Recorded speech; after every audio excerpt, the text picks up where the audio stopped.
Imagine standing on a football field. 80,000 people screaming, the lights blinding, your heart pounding so hard you can feel it in your throat. And then you look across the line of scrimmage, and you see him. The man who has been living rent-free inside your nightmares for the entire week. The man whose film made your stomach turn during preparation. The man whose name made your offensive coordinator change the entire game plan at 2 in the morning because nothing, absolutely nothing in the playbook can account for what this human being is capable of doing to another human being on a football field. Fear. Real fear. Not the kind you feel watching a horror movie. The kind you feel when you know with absolute certainty that the person standing 10 yards away from you is about to try to physically destroy you, and that he is faster than you, stronger than you, more violent than you, and that he enjoys it. Every single player on this list made grown men, professional athletes, elite competitors who had trained their entire lives for this moment genuinely afraid. Not nervous, not uncomfortable, afraid. Some of them broke bones on national television. One of them ended a career with a single hit so devastating that it paralyzed a man for life. One of them cut off his own finger just so he would not miss a game. And one of them was so terrifying that he single-handedly forced the entire league to change how offenses were designed. These are not just great players.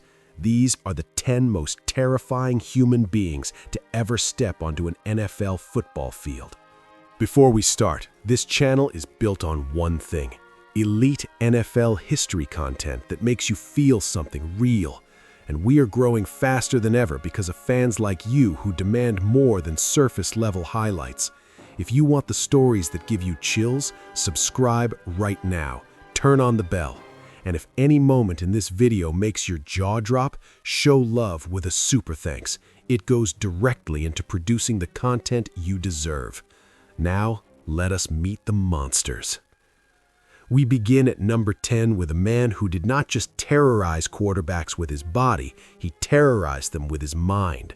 John Randle, an undrafted free agent out of Texas A&M Kingsville in 1990, who became one of the most dominant defensive tackles in NFL history.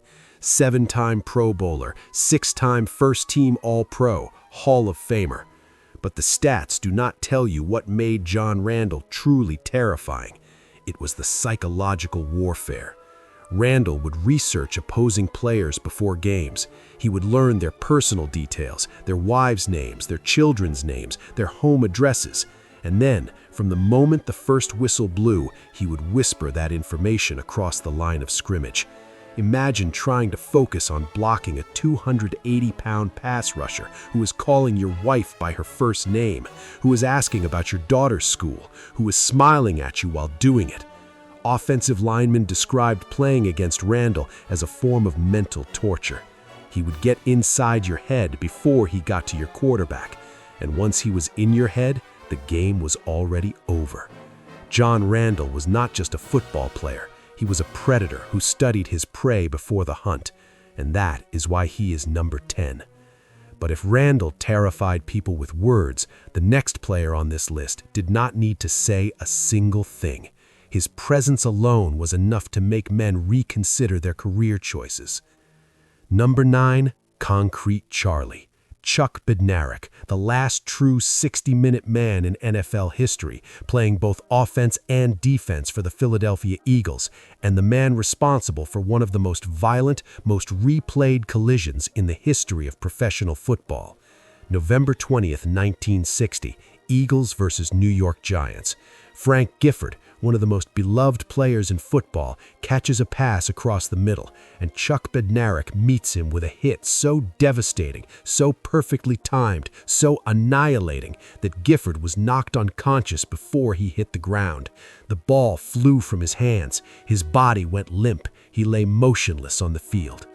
The hit was so severe that Frank Gifford did not just miss the rest of that season, he missed the entire following season as well. 18 months away from football because of one collision. And the most chilling image from that moment is not Gifford lying on the turf. It's Bednarik standing over him, fist raised, celebrating. Not because he had hurt a man, because he had caused a fumble that won the game. That photograph became one of the most iconic images in NFL history, a reminder that in the era of leather helmets and minimal padding, the men who played this game were not athletes, they were gladiators, and Chuck Bednarik was the most savage gladiator of them all. But as violent as Bednarik was, he played in an era with limited film coverage. The next player on this list brought his terror into the modern age, where every devastating hit was captured in high definition for the world to witness. And this entry carries a weight that goes far beyond football, because Sean Taylor was not just terrifying, he was a force of nature, whose life was taken before the world could see the full extent of what he was becoming. Taylor was a safety for the Washington franchise, drafted 5th overall in 2004. He was 6'2", 212 pounds, and he ran a 4.35 40-yard dash. Those physical tools, combined with an instinct for violence that bordered on supernatural, made Sean Taylor the most feared defensive back in the National Football League almost immediately. His hit on punter Brian Moorman during the 2007 Pro Bowl, a glorified exhibition game where nobody is supposed to try, became an instant classic. Taylor launched himself at Moorman with the kind of force that you do not see in meaningless all-star games, because Sean Taylor did not have a setting below maximum. Every snap, every play, every moment on the field was full speed, full contact, full violence. On November 26, 2007, Sean Taylor was murdered during a home invasion in Miami. He was 24 years old. The NFL lost one of its most electrifying talents before his prime even began, and the terrifying reality is that the Sean Taylor the world saw was only the beginning. He was getting better, faster, more instinctive. The complete version of Sean Taylor never got to exist, and that might be the most frightening thought of all. But as devastating as Taylor was, the next name on this list took the concept of violent intimidation and elevated it into something that earned its own mythology. 4-time Super Bowl champion, 10-time Pro Bowler, one of the hardest-hitting defensive backs in the history of organized sports, and the man who, after the 1985 season, made a decision so insane, so incomprehensibly tough, that it has defined his legacy ever since. Lott suffered a serious injury to the tip of his left pinky finger. The doctors gave him 2 options: undergo surgery to repair the finger, which would require a lengthy recovery and force him to miss significant playing time, or amputate the tip of the finger and get back on the field immediately. Ronnie Lott chose amputation. He chose to have part of his finger removed rather than miss football games. Let that settle into your brain for a moment. A human being voluntarily amputated a piece of his own body because he could not stand the thought of not playing. That is not toughness. That is something beyond toughness, something that does not have a name. And when opposing receivers ran routes across the middle of the field, knowing that Ronnie Lott was lurking in the secondary with 9.5 fingers and absolutely zero mercy, they knew they were entering a space where pain was guaranteed. Ronnie Lott did not tackle people, he punished them. And he did it with a smile and a missing fingertip that told the world everything about who he was. And if Ronnie Lott's pain tolerance terrified opponents, the next name on this list terrified them with something far more primal: pure, uncontrollable aggression. Number 6, Joe Greene. But nobody called him Joe. They called him Mean Joe. And the nickname was not marketing, it was a warning. Mean Joe Greene was the cornerstone of the Pittsburgh Steelers' steel curtain defense in the 1970s. 4 Super Bowl championships, 10-time Pro Bowler, 2-time Defensive Player of the Year. A 6'4", 275-pound wall of fury who lined up at defensive tackle and made offensive linemen question their life decisions. Greene would punch, shove, elbow, and intimidate anyone who lined up across from him. In one infamous incident during a 1975 game against the Cleveland Browns, Greene kicked offensive lineman Bob McKay, was ejected, and reportedly had to be restrained from going back onto the field. Mean Joe Greene played football with a level of anger that went beyond competitive fire.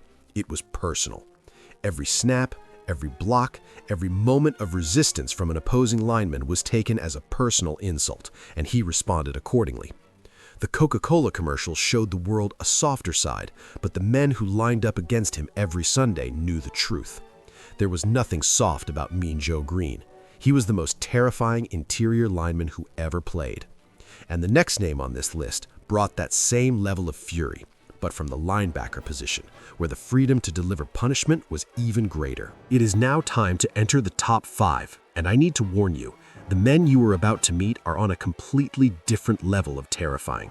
We have a linebacker whose toothless snarl became the face of intimidation itself. A man nicknamed the Assassin who delivered a hit so violent that it paralyzed another player for life. A middle linebacker so savage that opposing players said lining up against him was like facing a wild animal. The most intimidating player of the modern era, and at number 1, the single most terrifying human being who has ever played professional football, a man who changed the sport forever because teams could not survive him. Subscribe right now. You do not want to miss this. The Pittsburgh Steelers, 4 Super Bowls, 9 Pro Bowls, 2-time Defensive Player of the Year, and the owner of the most famous face in NFL history. Lambert played middle linebacker with a permanent snarl, his front teeth missing, his eyes burning with an intensity that cameras could not capture and opponents could not forget. He was 6'4", 220 pounds, lighter than most linebackers even in his era, and it did not matter. Because Jack Lambert compensated for every pound he did not have with a ferocity that was almost inhuman. He once threw a Cleveland Browns player across the field during a live game for a late hit on a teammate. He was fined. He did not care. Quarterbacks who slid late, receivers who ran routes across the middle, running backs who tried to bounce outside, all of them knew that Jack Lambert was hunting them, not defending, hunting. With those missing teeth and those wild eyes and that controlled rage that made him look less like a football player and more like a man who belonged in a cage. Jack Lambert was fear personified, and if you are already uncomfortable, good, because the next 4 players make Lambert look friendly. And this is the point on the list where terrifying becomes tragic. Tatum was a safety for the Oakland Raiders, 3-time Pro Bowler, Super Bowl champion, a hitter so devastating that his nickname was not given to him by marketing executives, it was given to him by the men who survived playing against him. On August 12, 1978, during a preseason game against the New England Patriots, Tatum delivered a hit on wide receiver Darryl Stingley that changed everything. Stingley caught a pass over the middle. Tatum arrived at full speed and made contact with Stingley's head and neck. Stingley went down and never got up. He was paralyzed from the neck down, a quadriplegic for the rest of his life. Darryl Stingley never walked again, and Jack Tatum never publicly apologized. He later wrote in his autobiography that he did not feel remorse because the hit was within the rules of the game as they existed at the time. That statement, combined with the devastation he inflicted, cemented Tatum's legacy as the most dangerous player of his era. He did not just end a career, he ended a life as Darryl Stingley knew it, and the NFL, forced to confront the consequences of its own violence, began a slow evolution toward player safety that continues to this day. Jack Tatum was the reason the conversation started, and the price of starting that conversation was one man's ability to ever walk again. The Chicago Bears. And if there is a single player in NFL history who embodied pure, unfiltered, primal terror, it is this man. Butkus played middle linebacker from 1965 to 1973. 8 Pro Bowls, 5-time first-team All-Pro. A man so ferocious that opposing players have said, on the record, in documented interviews, that playing against Dick Butkus felt like being hunted by an animal. Not a metaphor, not an exaggeration. They used that word specifically, animal. Butkus did not just tackle ball carriers, he tried to separate them from consciousness. He bit, he clawed, he twisted limbs and pile-ups. He played the game with a hostility so raw that it bordered on assault. And the most terrifying part? He was intelligent. Butkus was not a mindless wrecking ball. He studied film. He anticipated plays. He knew where the ball was going before the quarterback did. Imagine a player with the mind of a chess master and the temperament of a caged predator. That was Dick Butkus. Players did not want to play against him. They endured it. Like a storm you cannot outrun. You just survive it and hope you walk away intact. 13 Pro Bowls, 2-time Defensive Player of the Year, 2-time Super Bowl champion, and the most intimidating player of the modern era. Ray Lewis did not just play football, he waged war. His pregame ritual alone was enough to unsettle an entire opposing roster. The dance, the screaming, the eyes that looked through you instead of at you. Lewis played every snap as if it were his last. Every tackle was delivered with maximum violence. Every collision was a statement. And that intensity never faded. From his rookie season in 1996 to his final Super Bowl victory in 2012, Ray Lewis maintained a level of ferocity that should not be physically sustainable for 17 years. Receivers feared crossing the middle of the field when Lewis was on the field. Running backs changed their running lanes to avoid him. Quarterbacks audibled away from his side. One man controlling the behavior of an entire offense, not through scheme, through fear. Opposing players have described the experience of playing against Ray Lewis as suffocating. You could feel his presence even when you could not see him. He was everywhere, and he hit everything. Ray Lewis was terror with a heartbeat. But there is one man in NFL history who was even terrifying. One man who did not just dominate his position, he invented a new version of it and forced the entire sport to evolve because nobody could stop him. Number 1, Lawrence Taylor, LT, the most terrifying player in the history of the National Football League, and it is not close. Lawrence Taylor did not just play outside linebacker, he created the position as the modern game knows it. Before Taylor, outside linebackers were not considered premium defensive weapons. After Taylor, every team in the league needed one, because every team in the league needed an answer for what Lawrence Taylor was doing to their offense, and most of them never found one. Taylor was 6'3", 240 pounds, with the speed of a defensive back and the violence of a freight train. He ran a 4.5 40 at that size. He could rush the passer, drop into coverage, and destroy a running play in the backfield all within the same game, sometimes within the same series. And he did it with a reckless, borderline psychotic intensity that made every offensive coordinator in the league lose sleep. But the moment that defines Lawrence Taylor's terror above all others occurred on November 18, 1985, Monday Night Football. New York Giants versus Washington. Taylor blew past the offensive line and sacked quarterback Joe Theismann. The tackle itself was violent but not unusual. What happened next changed football forever. Theismann's leg snapped, a compound fracture so graphic, so gruesome that the broadcast cameras cut away. The sound was audible on the field.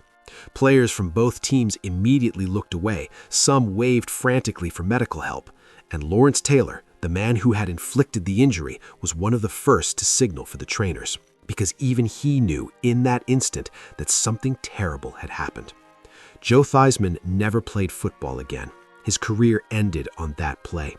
And the image of Lawrence Taylor standing over a man whose leg he had just shattered became the defining image of defensive dominance in NFL history. Taylor won 3 Defensive Player of the Year awards. He won 2 Super Bowls. He was named the league's most valuable player in 1986 as a defensive player, a feat so rare it has only happened twice in the history of the sport. But beyond the awards, beyond the statistics, Lawrence Taylor's true legacy is the fear he created. Offensive tackles were drafted in the first round specifically to block him. Left tackle became one of the highest paid positions in football specifically because of him. An entire position's value was redefined because one man was too terrifying to leave unblocked. Lawrence Taylor did not just play the game, he haunted it. And the NFL has spent the last 40 years trying to find another player like him. They never will. These 10 men did not just play football. They changed the emotional landscape of the sport. They made professional athletes, the toughest, most physically gifted human beings on the planet, genuinely afraid. They turned Sunday afternoons into survival tests, and they left behind a legacy of violence, intimidation, and dominance that the NFL will never replicate. Because players like these do not come along every generation. They come along once, and when they do, the entire sport bends around them. Which player on this list terrified you the most? Which one do you think was the most dominant? And who did I leave off? Drop a comment right now. I read every single one, and trust me, the debates on this one are going to be legendary. And if this video gave you chills, if it made you feel the fear that opposing players felt every single Sunday, then do something about it right now. Subscribe to this channel. We are producing the most intense, most deeply researched, most emotionally powerful NFL history content on YouTube every single week. Hit subscribe, turn on notifications, share this video with every football fan you know, and if you truly want to support what we are building, if you want to be a founding member of something special, drop a super thanks right now. Every dollar fuels better content, bigger stories, deeper research. You are not watching a channel, you are building a legacy. Subscribe, share, comment, super thanks. The next video is already coming, and it is going to hit even harder. I will see you there.